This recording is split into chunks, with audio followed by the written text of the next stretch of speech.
Hello and welcome to Lawyerish, a podcast for the people. Lawyerish is a safe space to learn, grow, inspire, and be inspired. So come along and ride on this fantastic voyage. Let us go be great together. I'm Brandon J Wallace, Esquire, and I'll be your captain. The whole vibe, and I sure am glad you're here. Lawyerish is brought to you by Apex, where aptitude meets excellence. And we're powered by the Green Law Firm. We're a one-stop shop for everything real estate in Tennessee and Mississippi. Friends, our voyage vibe today is back. It's Feeding the Ducks from StreamYard. Thanks to them for this vibe. I'm kind of feeling it again. Glad you're back. I'm glad to be back. I'm glad you're back as well. Glad to be back in the chair and back in the mix with you. It's my first podcast episode at the 40-year-old, I guess. I don't know. I can't even. I'm still processing. Forgive me. This is my first podcast at 40 plus. I am 40 plus today. So glad to be here and glad to be back in the mix, as I mentioned. Let's not belabor it, though. Let's get right into Duly Noted.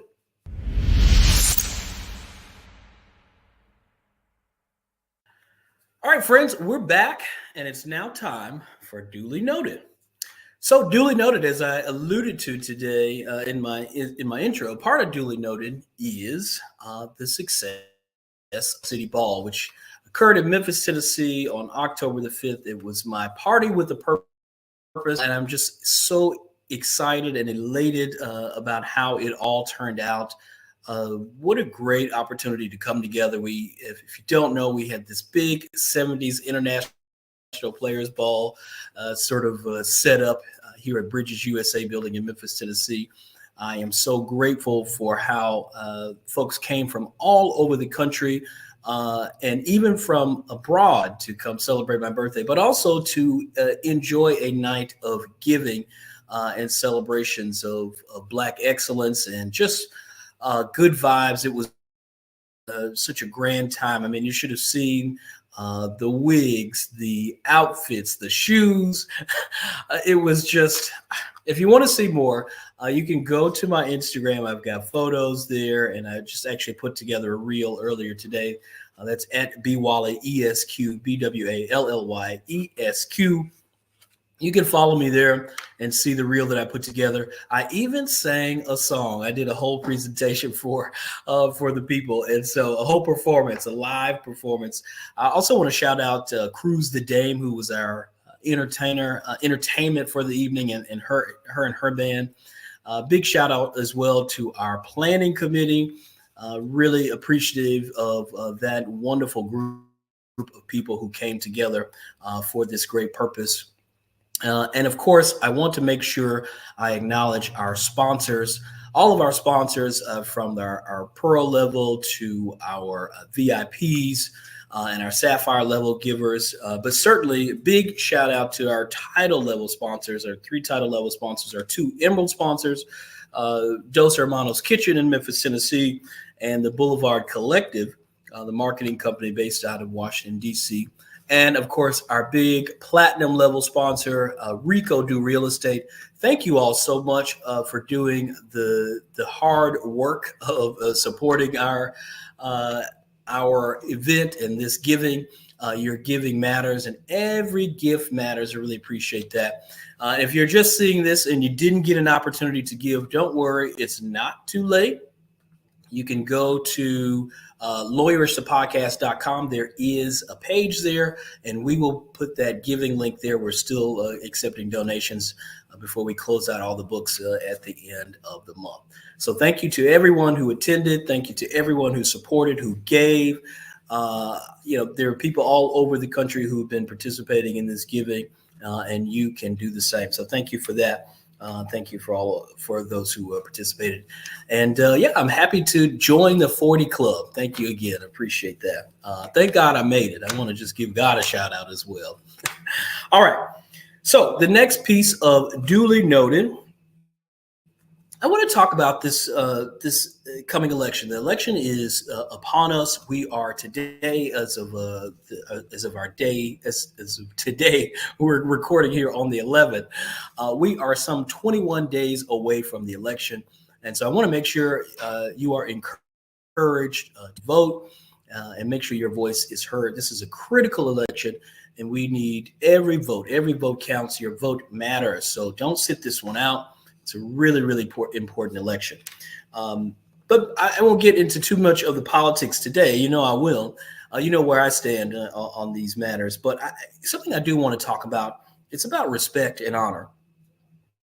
I hear all too often, and I'm really troubled when I hear it from people of color, Black men in particular. The Vice President of the United States, Kamala Harris, is often called Kamala. And I don't know if you all have heard this as much as I have. Former President Trump often does this from the podium. He did call her Kamala for a few days after the debate, after she mollywopped him, but that's just, that's neither here nor there. But he went back shortly thereafter to calling her Kamala. And I just want to say this, particularly to Black men and other people of color, put some respect on her name. It's really easy. Her name is Kamala. Kamala. Call her by her name. She's a Black woman. She's risen through the ranks and done some great things in her life, whether you agree or not. People have voted for her, put her into office, and she's been a servant leader of the people, whether you like her or not. She's earned her place in this world. But even if she has not, even if she didn't, she deserves to be called by her name, just like you and I do. That's just a plain old respect thing. Her name is Kamala. Don't let nobody call her Kamala in front of you and you don't say nothing. That's just my 2 cents, right? Call her by her name. It's really, really disrespectful. And by the way, if you don't know, if it's too hard for you to pronounce Kamala like a 4th grader can, then you can call her Madam Vice President. That's duly noted. We'll be right back with Lawyerish.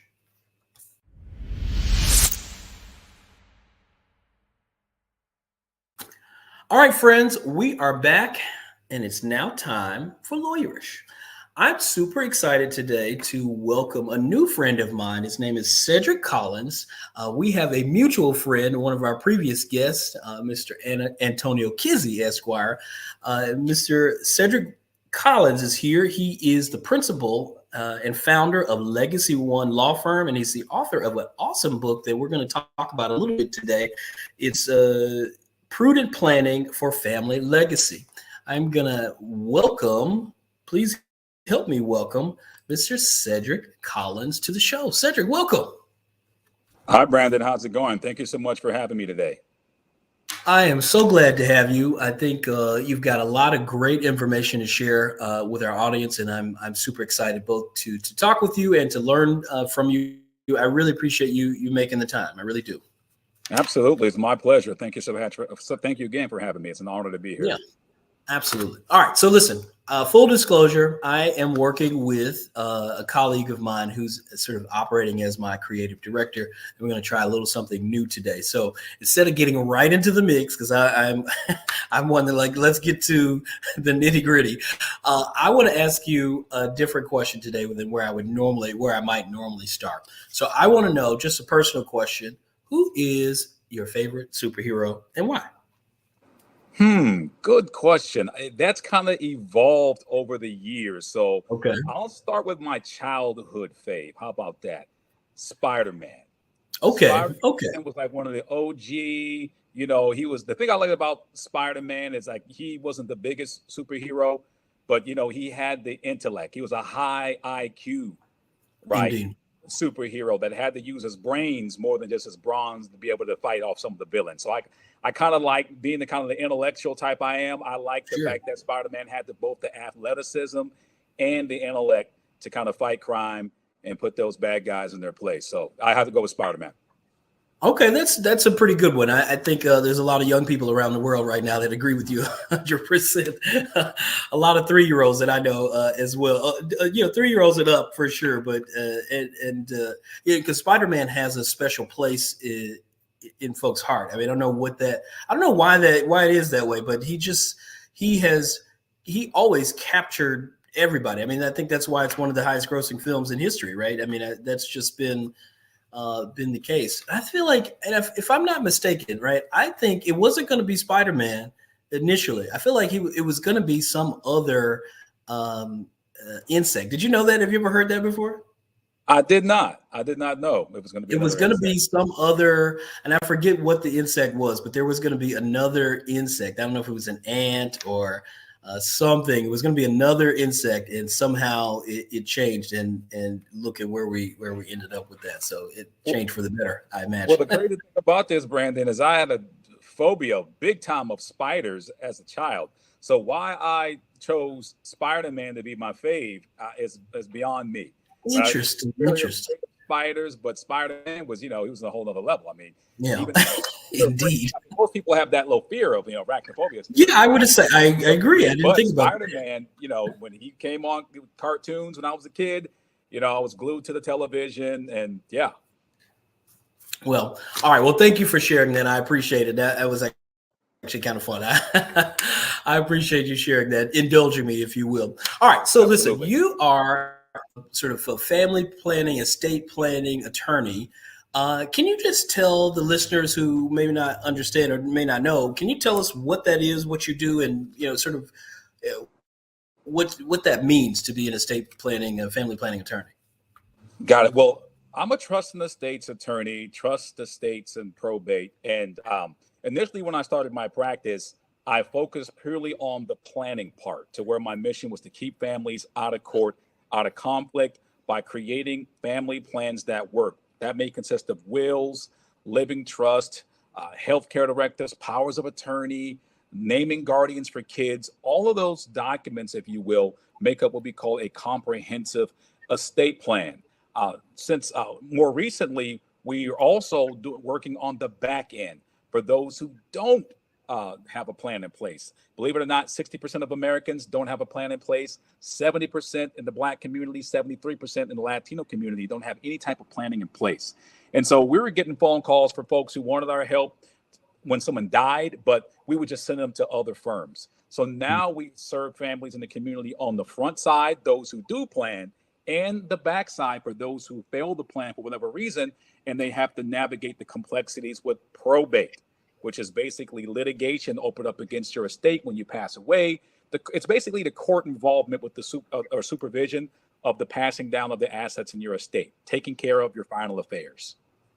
Yeah, that could be certainly a headache when you don't have a plan in place, right? It's for those who may be aware that that could take years. That could involve a lot of infighting and issues related to who gets what, and when somebody dies, there's usually there's either bills or money involved, or both, or just bills, right? And so those are all sorts of things that come up, and what happens to the possessions and to the family home and all that sort of stuff. And so you're like right in the thick of it. Absolutely. And I'd like to say the drama in my life has intensified since working on the back end with the probate. Mm-hmm. Because on the Yeah. planning side, we're operating in the preventative. We're thinking, well, okay, what do we want to happen if something happens to us? So Yeah. I'm working with planners, people who are forward thinking. They may have visions of family legacy, passing down wealth preservation. Basically, we help people who care about what happens to the things that they've worked hard for, and the people who they leave behind should something happen to them. But on the backside now, someone has already died, and Yeah. there's money. And we like to say folks come out of the woodworks, right? Absolutely. Siblings that you didn't know you had suddenly appear at the funeral. Mistresses, you name it. It can get pretty dramatic. I'm surprised someone that has not already made a TV show on just probate in general. Maybe that's an idea that we can throw out there. Yeah. Kind of probate drama series. Because I tell you what, the drama, the gloves come off, and now something that as a serious event such as death now can turn very financial and business very, very quickly, very fast. Yeah. Indeed. Yeah. And it certainly can turn sour, like at the blink of an eye. Because as you mentioned, right? Just one quick point. I always kind of share with clients and people, if you fail to plan and put directions in place about where your assets will go and who will control them, then the government is going to do that for you, and that's usually governed by what's called the chart of consanguinity in most jurisdictions. I don't know if it's called that in California, right? Is it still the same in California? It's the same concept, and basically it is the same concept of the next of kin and down the line. Yeah. Old table that we learned in law school, right? Yeah, that's so right. It's pretty similar in most states. Yeah, and for those who don't know, think of the crown, right? Think of the succession when the queen passes or the monarch passes. Then who does it go to, right? The chart of consanguinity operates the same way, or the statute in each state operates much the same way, and so the government gets to decide at that point who gets your assets and what percentage they get. Does it go to your ex-wife that you never got actually divorced from, and or does it go to your remaining children, or is it a split? And so each state is different, and so that can cause quite a headache, right? Unless they see somebody like you, correct? Absolutely. And to kind of piggyback up what you're saying, I tell my clients on the very first consultation, if you don't have a plan, the state of California has a plan for you. You just might not like what it is. And yes, we see situations to where folks meant to get a divorce, but never got a divorce. And now here's a spouse from 20 years ago that's laying claim to your estate all of a sudden. So yeah, those are some of the complex issues that we help families navigate on the back end. But the key is not ending up in that position in the first place. And that's what I founded my firm on, helping families avoid court and avoid probate. It's only recent that I'm now seeing some of the back end stuff that I kind of talked about avoiding. Now I'm actually helping families kind of deal with that failure or lack of planning, on the back end with the probate proceedings. Indeed. So how did you get to this field of law? Maybe I should actually go back a little further. How did you decide to go to become a lawyer? Well, it's funny you asked that because I'm a non-traditional lawyer to the core. I did not grow up watching the court TV, the Law and Order and things of that nature. That just didn't appeal to me much. I was more of a creative. In fact, my undergraduate studies was in music and entertainment industry studies. Oh, wow. And so I wanted to be a music producer for a long time. But around the time that I graduated, circa 2008, remember what was happening in this country, the recession. And with that, the music industry was also in a great deal of flux. And I'll talk about this a little bit in my book. And at the time I was graduating, calling around for internships. I went to the University of Colorado, but I wanted to move back to California, LA, see if I can work in the A&R department of some record label, you name it. And I'm calling around and I can't get an internship. Now, internships are pretty much, they're unpaid, right? And they're saying we're laying people off here. It was tough times for this country, but the music industry was in a state of flux because there was a lot of piracy going on. I don't know if you recall the Napster, the file sharing, all those different piracy was big because the music industry was LimeWire. They were changing and going from a more traditional brick and mortar, remember Tower Records, all that stuff back in the day, CD sales. Now, this was pre-streaming. Right. And so I didn't want to enter the music industry with it still kind of not having an identity. And so my senior year, I had to do a capstone research project, and I was really into the business of music. And what was fascinating to me, because I loved hip hop, R&B, all forms of music, was copyright infringement cases. And if you're a lover of hip hop, sampling was a big deal. Right. We heard about the big lawsuits about, sampling was huge and still it is.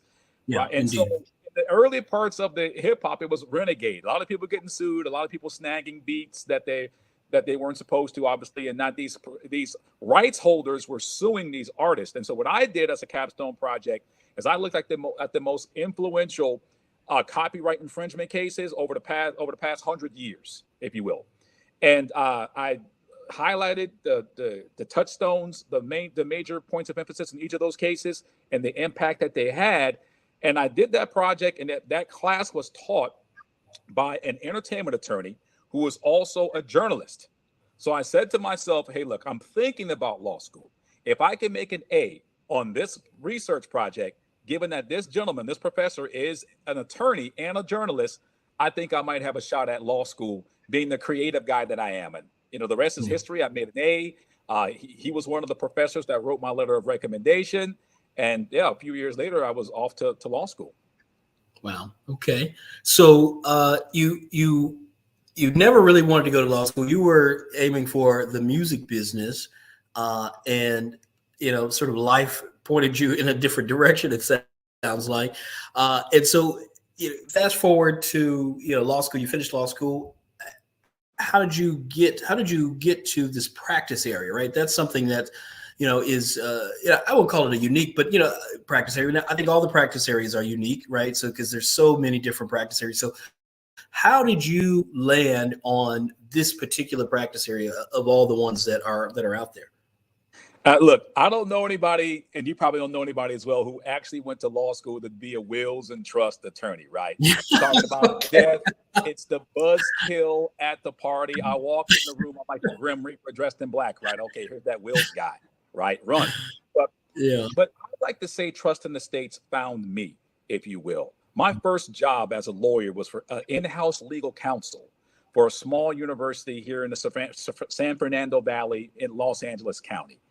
And unfortunately, after about 6 months of being in that position, the school had to close its doors after being in business for about 50 years. And so here I am, a young attorney, not much experience. I wasn't working in the entertainment law area that I thought I'd be working in. Now I'm more in-house counsel for a university, for college, if you will. And so I was getting a great experience handling different assets and facets of the law. But now I was at a crossroads because the school was going to be closing. Now we were laying folks off, and the writing was on the wall for me as well. So I had to make a decision. Was I going to go into corporate America, get a job at a law firm, or was I going to maybe hang my own shingle? Fortunately, law for me is like a second career, if you will. I'd had some experience in business before. I worked in higher education, so I know a little bit about business. But around that time, there were several entertainers that had passed away. And I won't call their names, but they're Grammy Award-winning artists. They're iconic. And finding out that they passed away without a will, without a trust, and the drama that ensued from that was really eye-opening for me. And I grew up listening to their music. If I called their names, you'd know who they were, who they are. And for them to not have their affairs in order was really a head-scratcher for me. And that's when I did my research to learn that 60% of Americans in general, no plan. 70% in the Black community, 73% in the brown Latino communities, nothing in place. And I saw that as a grand opportunity to be able to serve people in a little bit different capacity than I originally intended. Yeah, indeed. Saw a need and decided to fill it, right? Absolutely. All right. Well, that's impressive. Yeah, that's good. And thank God you're doing it, because I mean, with numbers like those, your work is certainly very much needed. And you have a particular expertise. I want to talk about your book a little bit, in particular, right? So, estates and trusts and things like that. I mean, are you also doing asset protection with that? Because that's a big thing now. Lots of people call me talking about asset protection. They want to set up a trust. They want a holding company, and they want to do a trust, all that sort of stuff. So does your book help explain some of that? And is that sort of your wheelhouse, that part as well? My wheelhouse, that's a very good question, because now with YouTube and these other platforms, there's so much information that can go out there, but there's also so much misinformation that gets put out into the world. So always seek the advice of a legal professional in your state and your jurisdiction when it comes to this, because there's a lot of smoke and mirrors. And what we get sometimes, someone sees something on YouTube and, I can be invincible, I can be bulletproof, I can be that, I avoid all lawsuits, and it's not the reality of everything. And those same people who are seeking all this asset protection, look at the traditional models first. I was a corporate attorney. There's corporations and LLCs that get you the type of protection that you're looking for as a business, and of course, insurance. Right. Yeah. And so if there was something that we can create that can make you invincible from lawsuits, I'd have a line wrapped around my office right now of folks waiting to get in here, because it's this magical document that will somehow protect me from all of these lawsuits and from all of these things. And that's not the reality, folks. The basics is we need to have the foundational plan in place. If you die tomorrow, your family's going to be in court duking it out with creditors and relatives who you don't like, and thousands of dollars later, and sometimes assets get lost. So my recommendation to most people listening to this is start with the basics first. Do you have your basic house in order? Do you even have a basic will, a trust? Would your house end up in probate? Would your kids fight? Would your spouse be provided for? Who would raise your kids? So I say start there first. And there's things that we can put in your trust that have asset protection features, but the law is designed so that in a manner that no one's going to have an unfair advantage. If someone slips and falls in your business, right, there's insurance, there's things of that nature to make that person whole, but that is not going to make you bulletproof from lawsuits. So get the advice of a legal professional who has an expertise with trust in the states, and they can tell you what the limitations are on this so-called thing called asset protection, because there is some asset protection that's afforded to your beneficiaries through a trust. But if you're looking to absolve yourself of all liability, I haven't seen anything that exists that can do that. And that's one of the biggest myths that I have to fight when I get the phone calls, especially being here in Los Angeles. Hey, I want this asset protection package. I'm being sued, and it just doesn't work that way. Yeah. I mean, there are things out there that may help, but there is no such thing, as you say, as a bulletproof sort of situation, right? I mean, if someone has assets or has the means to find where you put your money, they're going to do that, right? And it's so it's best, I think you're right, to sort of make sure that you got insurance, right, and make sure you're also reducing your liability, right, in terms of making sure the floor isn't wet, and putting wet floor signs and things like that, right? Sort of making sure that you do your part. But that's a very good point, because a lot of that is going around these days. It really is. You see a lot of it. So can you just tell us quickly, and I've got to kind of move on here. I'd love to keep talking to you all day, but I want you to tell us about your book. Give us, where is it? What is it about? How do we, what are we going to get from it after we buy it and read it? Well, the title of the book is called Prudent Planning for Family Legacy: The Truth Behind Wills, Trust, and Estates. And it took me about a year to write this book as my labor of love. But I made it easy enough so a 5th or 6th grader could understand it. It shares with the world what the basic estate planning principles are. The differences. Many folks come into my office, they don't know the difference between a will and a trust, right? And even some of these folks that ask about asset protection don't know the basics of it, right? So I wanted to create something that can educate and empower folks who were concerned about family legacy, protecting and preserving, passing down assets, kind of demystifying the process. We talk about some of the psychological implications of death. One of the very first things that I needed to do before, and my mentor told me, like, look, you're not going to be the dentist with bad teeth. I'm not going to teach you how to serve the community in this manner if you don't, first of all, have your own affairs in order. I'm going to be the dentist with crooked teeth. The very first trust that I did was my own trust. And I'll talk about a little bit of that in the book, but it basically breaks down the basics so it's easily digestible. I give advice on, well, not legal advice, but advice for maybe how you should configure your team of professionals, right? When you're seeking a professional, is it just any attorney that you hire? Or is it someone that has an expertise and understands the nuances? I talk about the DIY approach. That's a big issue right now in estate planning, because with the infiltration of artificial intelligence and the software, folks can try to go online and do this themselves. And I get the phone calls. They call my firm saying, hey, we have a trust. Why is it that we're still in court? Well, maybe this was online, an online service that was used. Maybe it was an attorney that didn't really focus on estate planning, and maybe they just could do a trust because they could charge you to do it because they were licensed.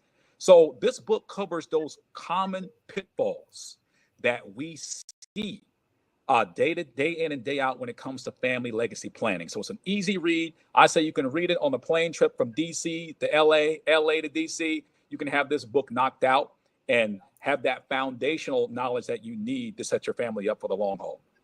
All right, good. Thanks for that. And where can we get it? You can get it on Amazon. It's available right now on Amazon.com. We'll also have it available on Audible as well. So that will be in the works soon.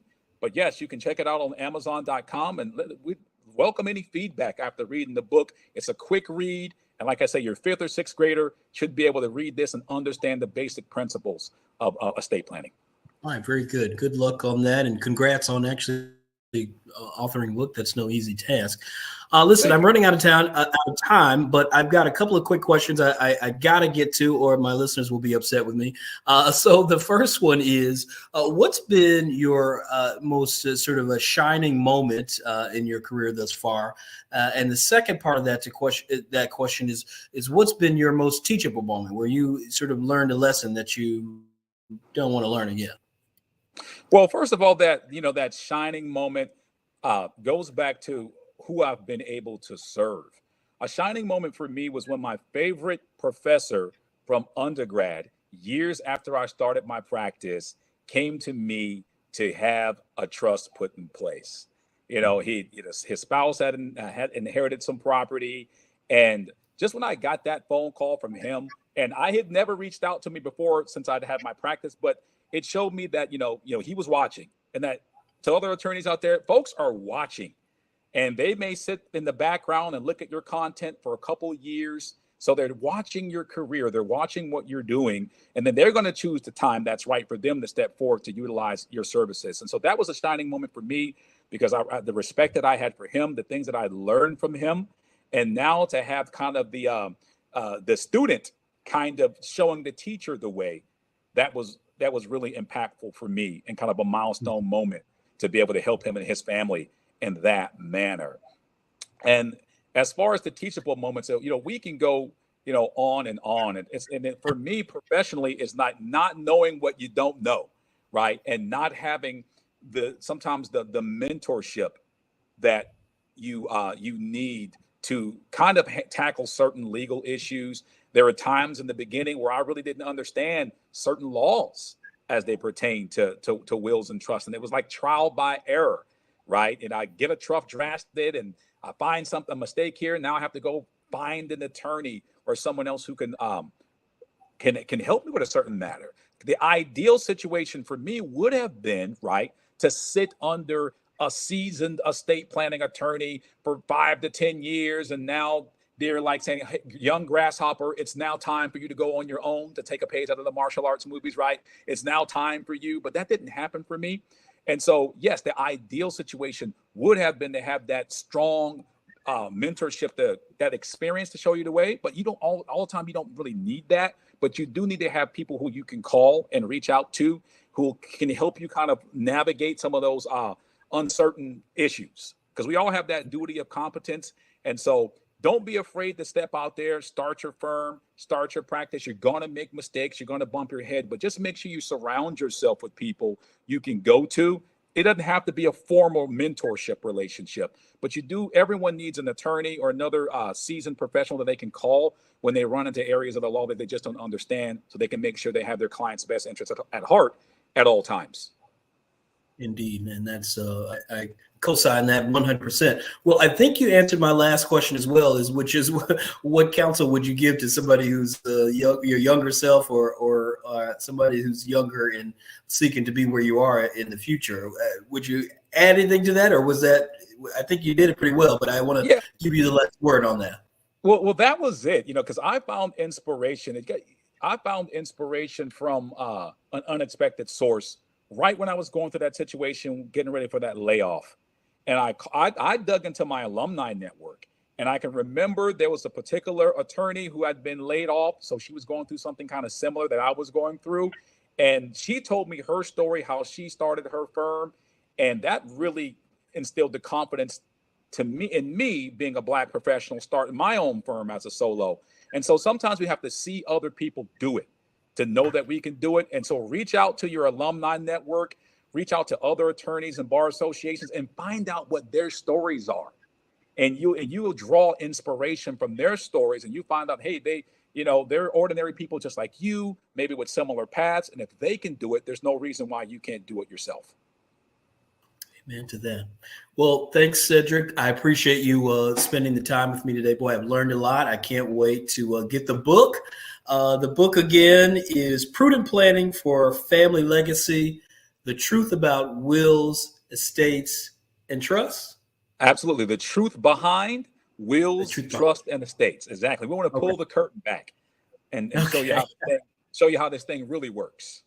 Well, good luck to you. Thanks so much, and I look forward to being in touch. I really appreciate the time and the space with you today. Maybe we can have you come back on the show and maybe answer some questions from some of our listeners. Absolutely. I'd love to do that, Brandon. Thank you again for having me on your show. Thanks so much. All right, friends, we'll be right back with the Wellness Check.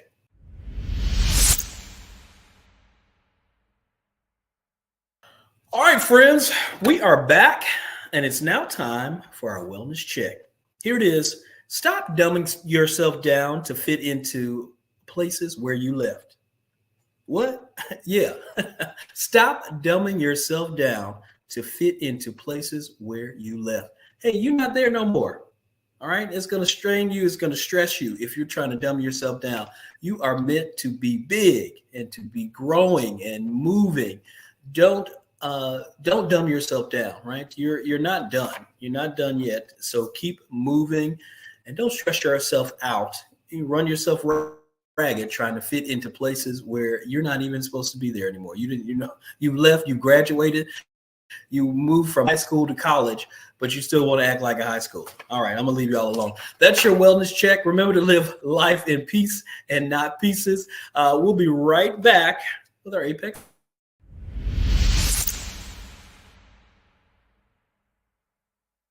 All right, friends, we are back. It's now time for our Apex Highlight. I am super excited to welcome my longtime friend, colleague, classmate, planning committee colleague. I don't know. There's so many names that we could go by. A few I will not actually mention on the air today. But this is my good friend. I'm super excited to welcome Miss Dominique A. Scott. She's an alumnus. I think I have that right, an alumnus of Howard University. And she is now the Director of Development at Volunteers for America. She's also associated with the Organization of Black Aerospace Professionals, which she's going to talk to us a little bit about today. I'm super excited to welcome my friend, Miss Dominique A. Scott. Dominique, welcome to Lawyerish. Thank you. Thanks for having me. I'm glad to have you. Indeed, indeed. So listen, I just did this with Mr. Collins. I'm going to do this with you as well. I want to know who your favorite super and why. Thor has always been my favorite superhero. And the reason for that is Thor had to learn to be worthy of leadership. And he had it taken away, power stripped from him, and had to re-understand what it means to give and to serve and to be a servant leader. I like that. Thor is really good too. I really like Thor as well because he like comes from royalty, right? So their whole kingdom is like just kind of, it's just, I think that is just so cool. It's very much like, Game of Thrones or, House of Dragons sort of, it's got that mystical thing about it. And there's something about that and royalty that really captures me. And Thor is pretty awesome. Just in general. I think also it's pretty interesting because it's got to do with like galaxies and what do you call it? Yeah, galaxies and planets and all that. So he's in a whole nother planet. So it's just like it's not like he does have superpower, but it's like it's not superpower from, I guess it's sort of like Superman, but it's like because he's in a whole nother realm. It's like this is very normal to him. And I just think that's super cool. Anyway, sorry, I nerded out there. Great choice in Thor. Okay. Welcome to the show again. Glad to have you. Listen, talk to me about what you're doing over at Volunteers for America. It's one of the largest volunteers in the country. What are you doing? What do they have you doing? Yeah, so I am thrilled to serve as the Director of Development for Volunteers of America, Chesapeake and Carolinas, and our scope covers DC, Maryland, Virginia, North and South Carolina. in this capacity, I am right at the junction of strategic partnership and fundraising. So my job is not to just gain and grow our donor base, but really develop and sustain lasting partnerships that make impact in the community. Okay. And you've been doing that for, I mean, about a year or so now. Is that right? Do I have that right? You're a little over a year, I guess. And well, do you like it? I love the work that I do. I love being able to connect with the communities that we serve and to share my why for why I'm there and to listen to theirs. And so it's been a wonderful opportunity overall. And I'm always thrilled to talk about what development really means for me. Yeah, indeed. And I love that because, you've always been someone that's been committed to service. I think that's one of the reasons why we connected over the years. It just sort of found space in service. And,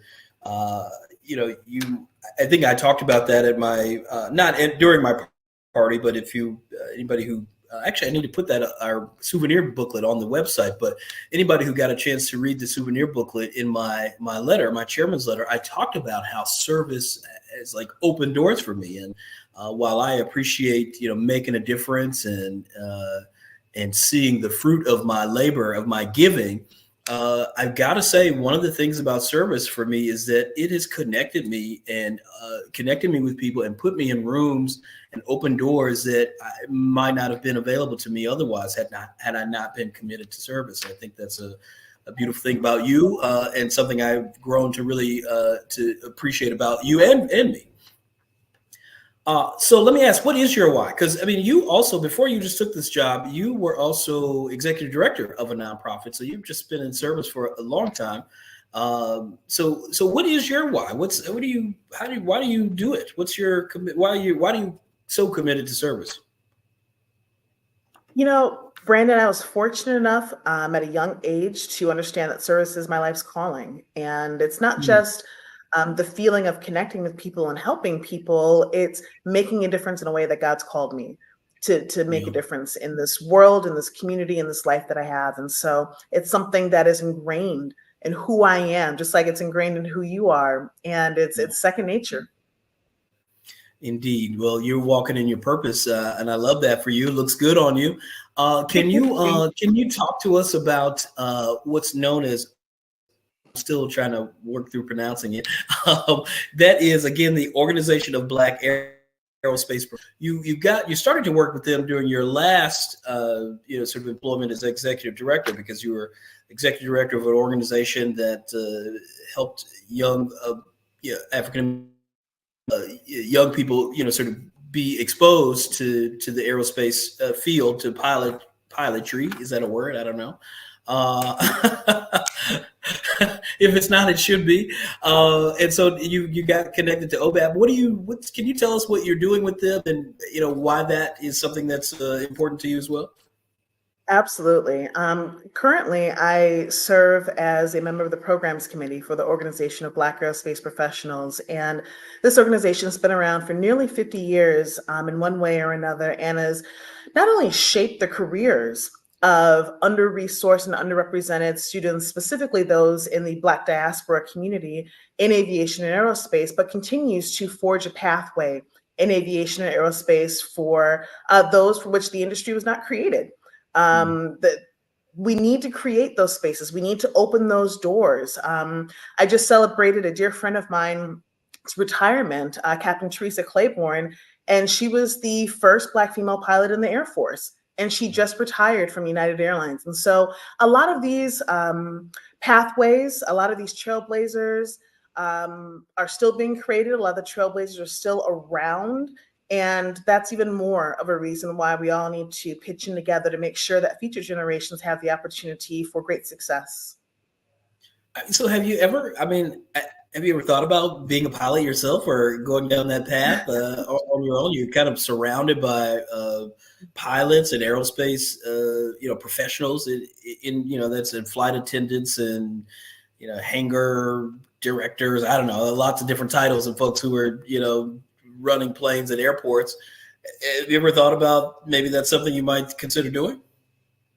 While I've thought about it, I prefer to be in the back seat while the kids I help become pilots fly the plane, and I'll be raising the money right behind them and cheering them on.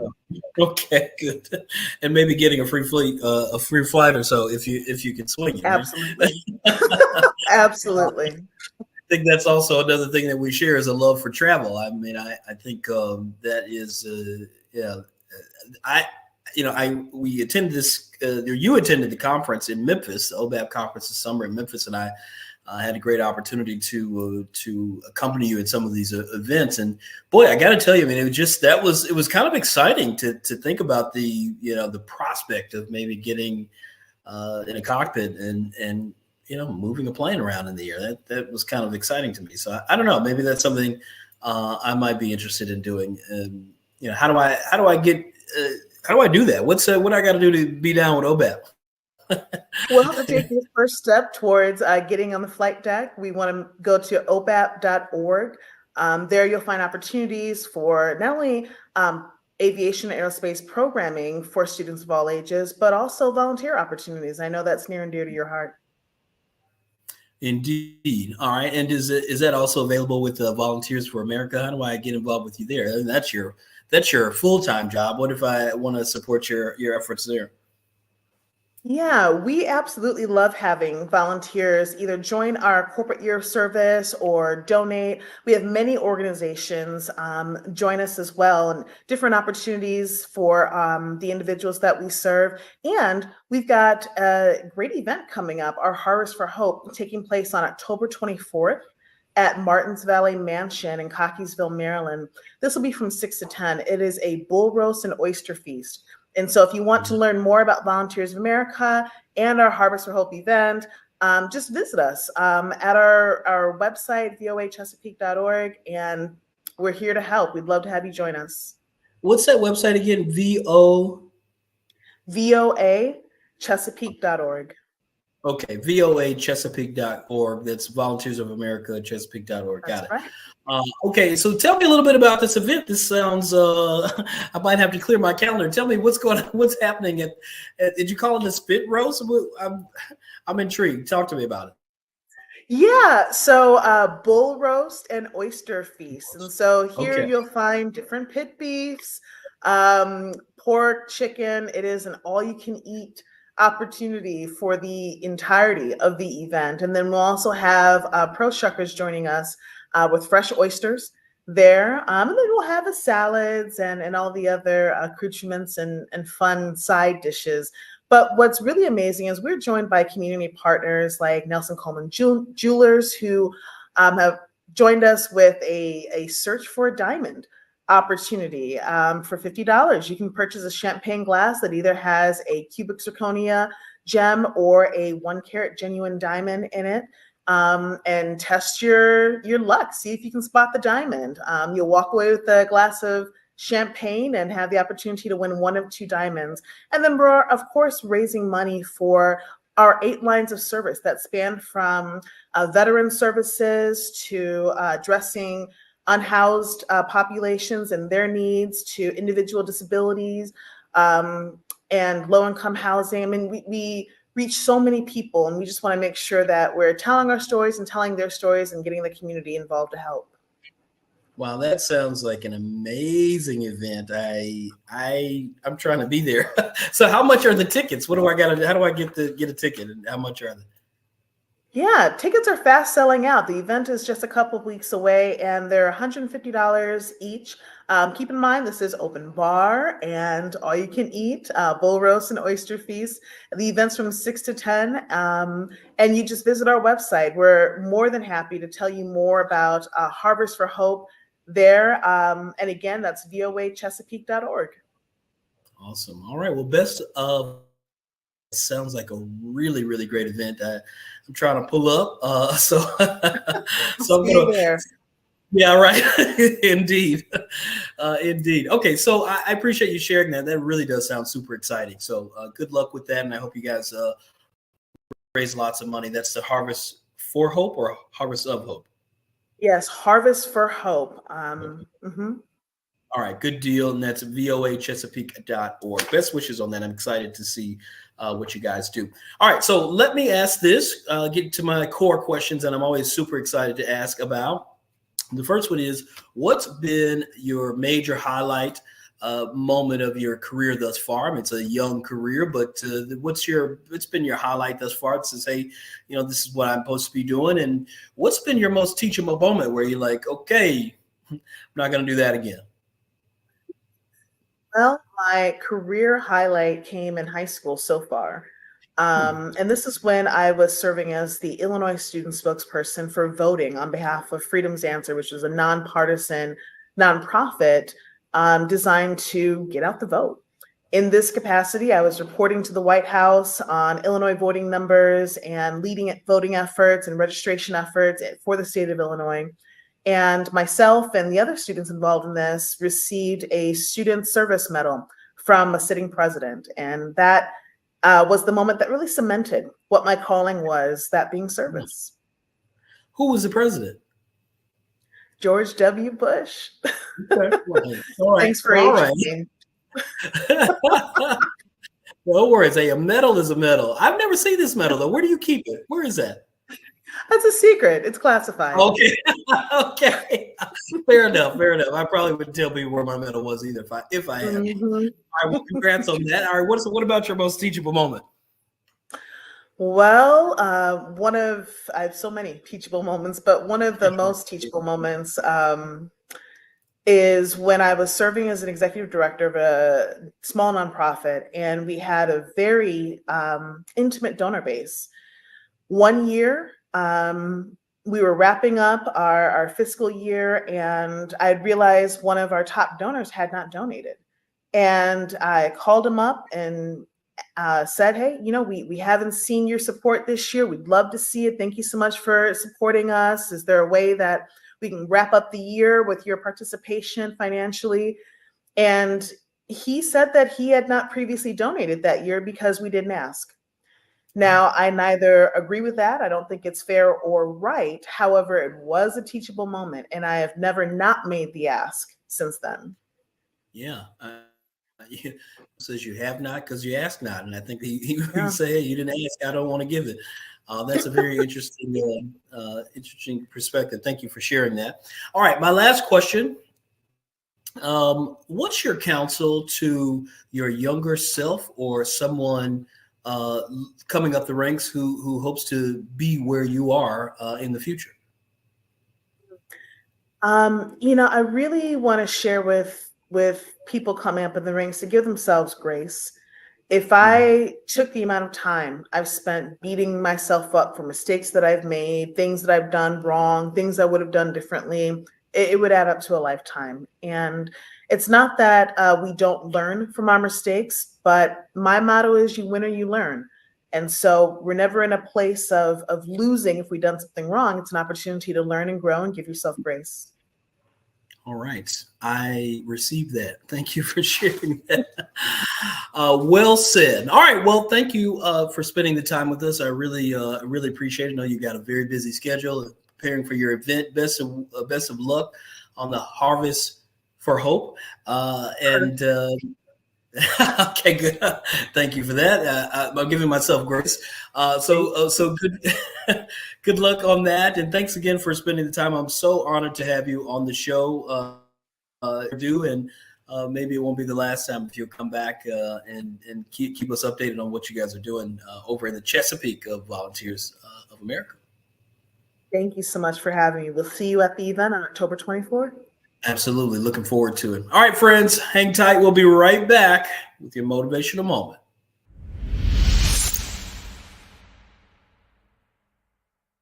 All right, friends, we're back, and it's now time for your motivational moment. This one is from our good friend, Bishop T.D. Jakes. He says, make your life count in between fights. Don't survive a fight just to be sad about an old fight. That's a waste of your free time on your old time. Message, make your life count in between fights. Hang tight, friends. We'll be right back to wrap things up. That's your motivational moment.